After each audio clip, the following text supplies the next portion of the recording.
Assalamualaikum warahmatullahi wabarakatuh. Kami dari kelompok 3 19B Manajemen akan mempresentasikan hasil diskusi kami yang berisi tentang penyelesaian sengketa bisnis.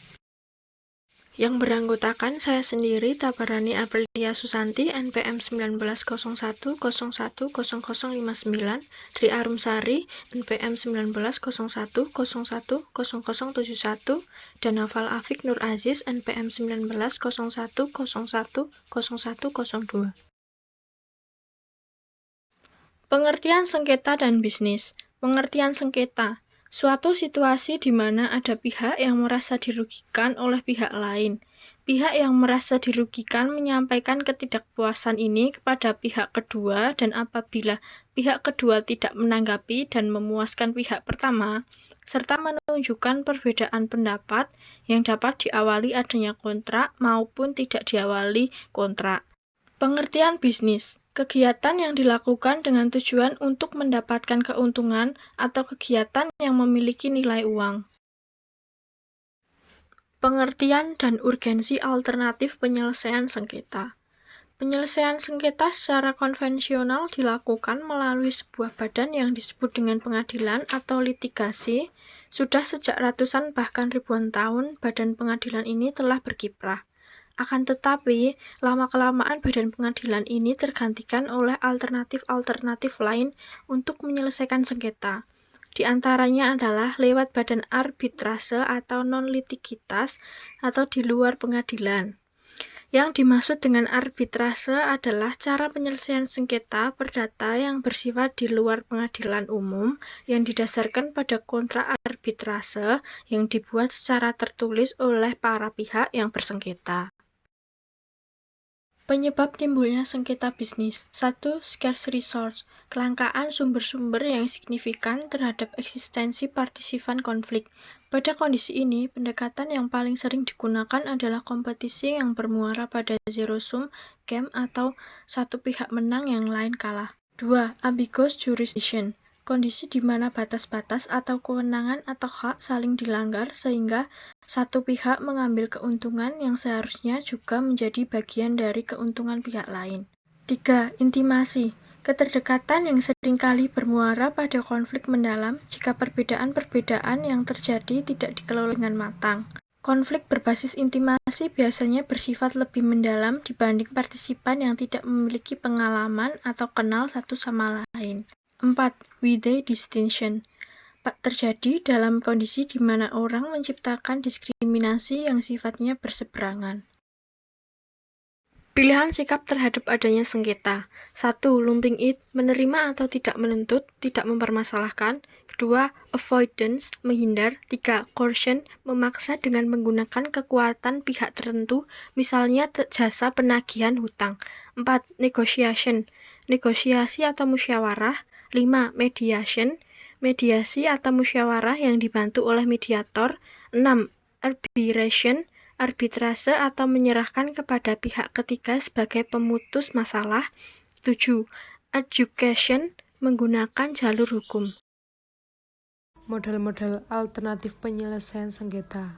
Adapun beberapa sebagai berikut. 1. Arbitrase. Yang dimaksud dengan arbitrase adalah cara penyelesaian sengketa perdata yang bersifat swasta di luar pengadilan umum yang didasarkan pada kontrak arbitrase yang dibuat secara tertulis oleh para pihak yang bersengketa, yang terdiri dari orang-orang yang tidak berkepentingan dengan perkara yang bersangkutan. Orang-orang mana akan memeriksa dan memberi putusan terhadap sengketa tersebut. Yang kedua, negosiasi. Negosiasi adalah suatu proses tawar-menawar atau pembicaraan untuk mencapai suatu kesepakatan terhadap masalah yang terjadi antara pihak. Negosiasi yang sederhana adalah negosiasi yang hanya dilakukan oleh para pihak yang berkepentingan. Sedangkan negosiasi yang kompleks akan melibatkan seorang negosiator khusus, misalnya lawyer sebagai negosiator, di mana masing-masing mempunyai negosiatornya sendiri. Yang ketiga, mediasi.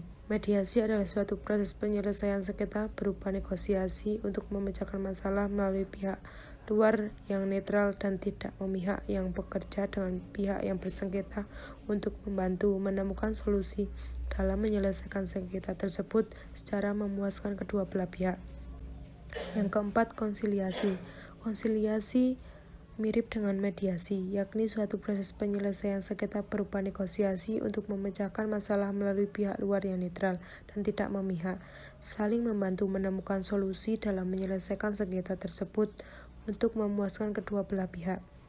Pihak ketiga yang netral tersebut disebut dengan konsilator, karena antara mediasi dengan konsiliasi banyak persamaannya. Yang kelima, pencari fakta. Pencari fakta adalah suatu proses yang dilakukan oleh seseorang atau tim pencari fakta, baik merupakan pihak yang independen atau hanya sepihak, untuk melakukan proses pencarian fakta terhadap sesuatu masalah. Tugas dari pihak pencari fakta adalah mengumpulkan data, memverifikasi fakta, menginterpretasikan fakta, melakukan wawancara, melakukan dengan pendapat, menarik kesimpulan tertentu, memberikan rekomendasi, mempublikasi.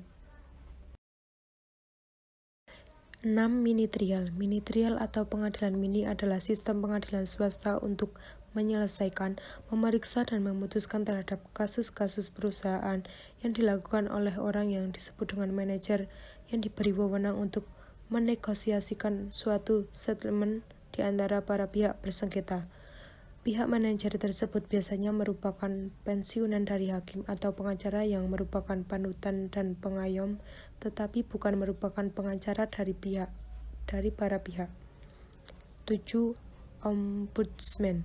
Ombudsman merupakan seorang pejabat publik yang independen, yang diangkat atau biasanya oleh parlemen untuk melakukan kritik, investigasi, dan publikasi terhadap kegiatan administrasi pemerintah, tetapi bukan untuk membatalkan atau menyatakan batal terhadap kegiatan tersebut. 8. Penilaian ahli. Terhadap kasus-kasus yang rumit dan memerlukan tenaga ahli untuk menelahnya, maka dapat saja para pihak menunjuk seorang atau lebih ahli yang ilmunya relevan dengan bidang yang dipersengketakan, dan kewenangan dari ahli tersebut hanya sampai batas memberikan pendapatan saja. 9. Pengadilan kasus kecil atau Small Claim Court. Pengadilan kasus kecil merupakan model pengadilan dalam sistem peradilan biasa, tetapi dengan memakai prosedur dan sistem pembuktian yang sederhana. Pengadilan mana hanya berwenang mengadili kasus-kasus kecil dengan prosedur cepat dan tidak didengarkan memakai pengacara. 10. Peradilan adat. Peradilan adat adalah badan-badan peradilan adat yang dewasa. Ini hanya bertugas untuk menyelesaikan masalah-masalah adat saja.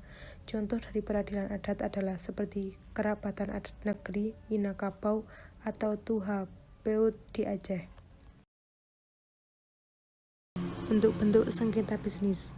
A. Sengketa perburuan. Sengketa perburuan atau perselisihan hubungan industrial berdasarkan Undang-Undang Nomor 2 Tahun 2004 tentang penyelesaian perselisihan hubungan industrial adalah perbedaan pendapat yang mengakibatkan pertentangan antara pengusaha dengan pekerja atau buruh karena adanya perselisihan mengenai hak, perselisihan kepentingan, perselisihan pemutus hubungan kerja, dan perselisihan antar serikat pekerja atau serikat buruh dalam satu perusahaan.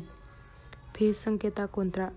Menurut pasal 131 Kitab Undang-Undang Hukum Perdata, suatu perjanjian adalah suatu perbuatan dengan mana satu orang atau lebih mengikatkan dirinya terhadap satu orang atau lebih.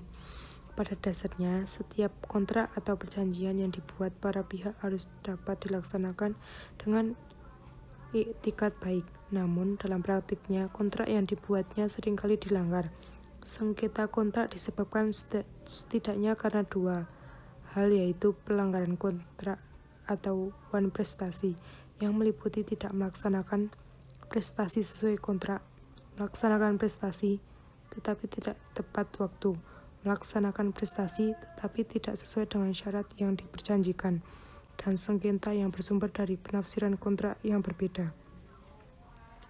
C. Persaingan usaha. Pengertian persaingan usaha secara yuridis selalu dikaitkan dengan persaingan dalam arti ekonomi yang berbasis pada pasar, di mana pelaku usaha, baik itu perusahaan maupun penjual, dengan bebas berupaya untuk mendapatkan konsumen guna mencapai tujuan usaha atau perusahaan yang didirikannya.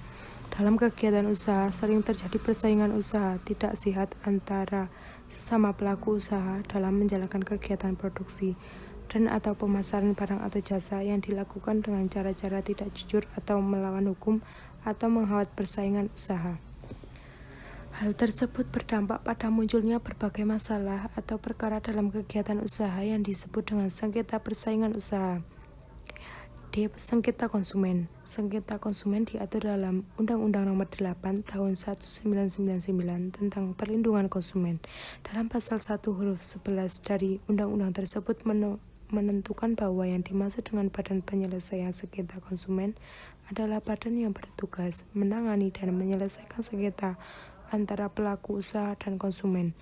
Dalam mengembangkan perlindungan konsumen dan penegakan hak-hak konsumen, apabila terjadi perselisihan, pemerintah membentuk Badan Penyelesaian Sengketa Konsumen yang pada intinya bertugas untuk menyelesaikan perselisihan atau sengketa konsumen yang bersifat non-litigas. E. Sengketa perbankan.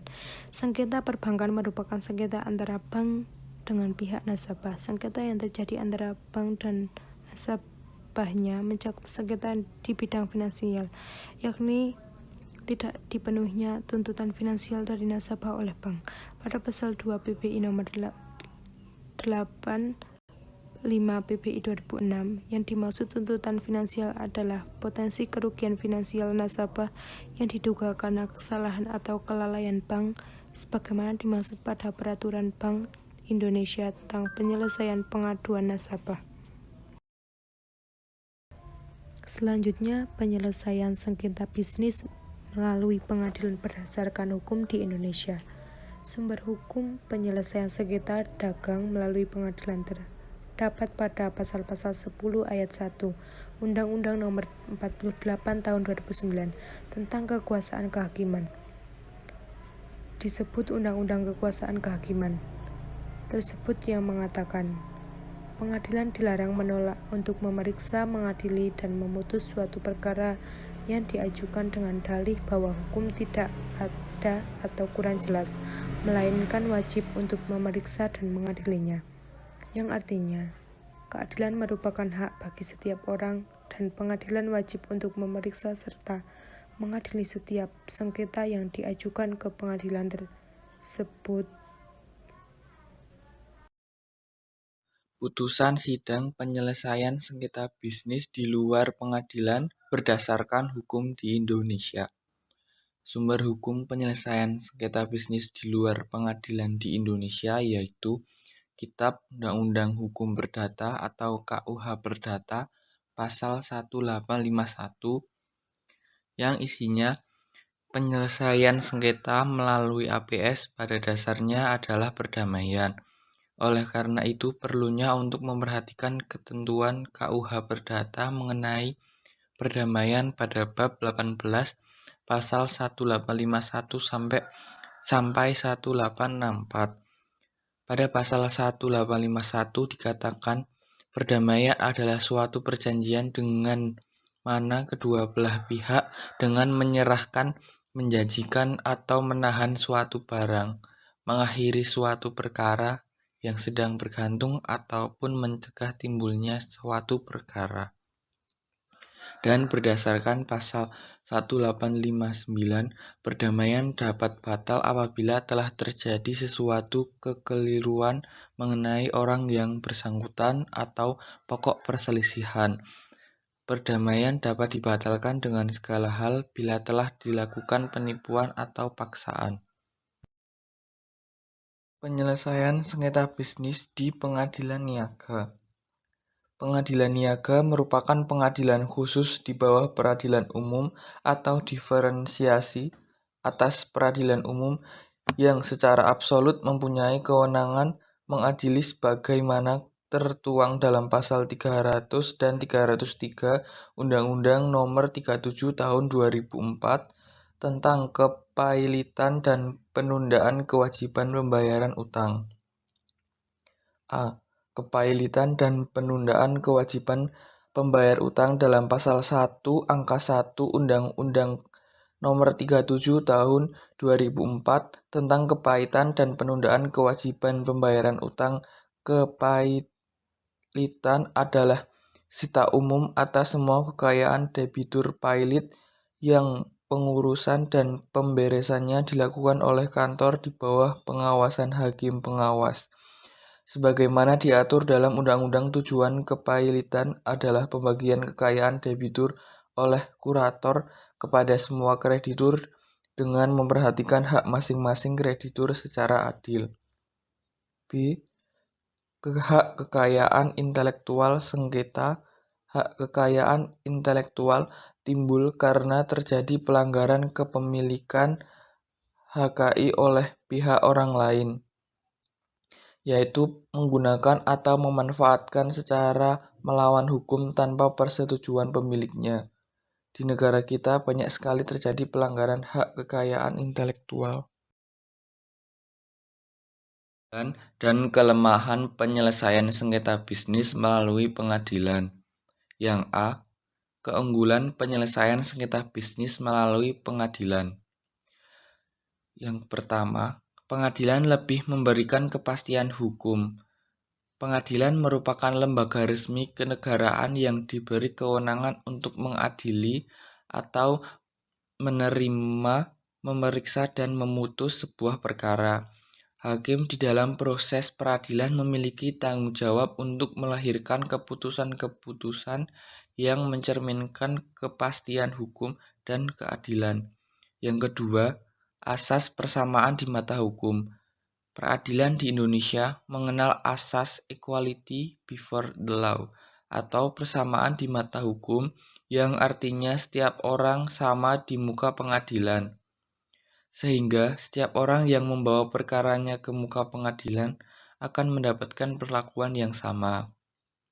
Yang ketiga, small claim court.